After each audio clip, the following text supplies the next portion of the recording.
Page number 79 writing স্কিলের class 6-এর আমাদের আরেকটি পোর্শন ছিল, করা হয়নি যা ইয়োর ফেভারিট সাবজেক্ট আর হচ্ছে ইয়োর এম ইন লাইফ। তো ইয়োর ফেভারিট সাবজেক্ট আর ইয়োর এম ইন লাইফ দুটো আজকে তোমাদেরকে দেখিয়ে দিচ্ছি। তার মধ্যে ইয়োর ফেভারিট সাবজেক্ট হলো,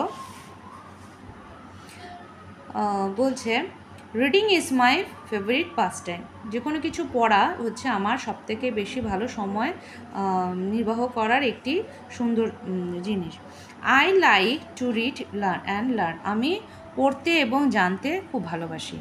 I like most all subject. আমি সমস্ত বিষয় খুব ভালোবাসি।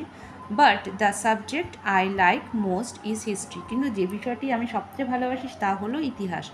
History is the account of past, যা হচ্ছে আমাদের অতীত সম্পর্কে জানিয়ে দেয়। It makes us aware of our past glory and struggle. এটি আমাদেরকে, ইট মেক্স আস আমাদেরকে তৈরি করে তা এবং সচেতনতাও করে, যা অতীতে তার যে যুদ্ধ হয়েছিল বা যে ধরনের সংগ্রাম হয়েছিল তার সম্পর্কে আমাদেরকে জ্ঞান দেয়। We come to know about the kings and princes of past. আমরা আগের রাজা এবং রাজকুমারী এদের অতীত সম্পর্কে জানতে পারি। দ্যার অ্যাচিভমেন্টস, তাদের সাফল্য, অ্যান্ড ক্রিয়েশন, তারা সৃষ্টি কী করেছিল। বাই রিডিং হিস্ট্রি, তার ইতিহাস পড়ে। We understand how India went under British bondage. কীভাবে আমরা বুঝতে পারি যে কীভাবে ভারত তাদের ব্রিটিশের অধীনতা থেকে নিজেদেরকে মুক্তি করেছিল। We also know the sacrifice of freedom fighters to bring our freedom. আমরা আরও জানতে পারি যে আমাদের স্বাধীনতা সংগ্রামীরা তাদের কীভাবে আমাদের স্বাধীনতার জন্য আত্মত্যাগ করেছিল। We come to know not only of Indian but also the world. আমরা কেবলমাত্র যে ভারতীয়দের সম্পর্কে জানতে পারি তা না, আমরা বিশ্বের সমস্ত কিছু জানতে পারি। বিসাইডস, তাছাড়া history gives us chance to correct hour past error. ইতিহাস আমাদেরকে অতীতে সব কিছুই ঠিক করিয়ে দেয়। Thus we may overcome our previous mistake. সেই জন্য আমরা আমাদের আগের কোনো ভুল থাকলে তা আমরা শুধরে দিতে পারি। And proceed on to successful future, এবং আগের সামনে ভবিষ্যতের দিকে আমরা সফলভাবে এগিয়ে যেতে পারি। এই হয়ে গেল আমাদের মাই ফেভারিট সাবজেক্ট। তো এরপর আসছি পরেরটায়, কি বলছে, ইয়োর এম ইন লাইফ।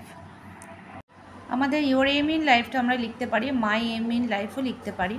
তো দেওয়া আছে, one should have the aspiration to reach a certain object in life. বলছে জীবনে কোনো একটি লক্ষ্যে উপনীত হওয়ার বাসনা প্রত্যেকের থাকা উচিত। Aims depends on human nature. Aims মানে মানুষের যে লক্ষ্য, যে ইচ্ছাটা, ডিপেন্ডস অন হিউম্যান নেচার, মানুষের স্বভাবের উপর নির্ভর করে। I want two be an ideal teacher in my life. আমি আমার জীবনে একজন আদর্শ শিক্ষক হতে চাই। My father is a teacher and I want to follow him. আমার বাবা একজন শিক্ষক ছিলেন এবং আমি তাকে ফলো করতে চাই।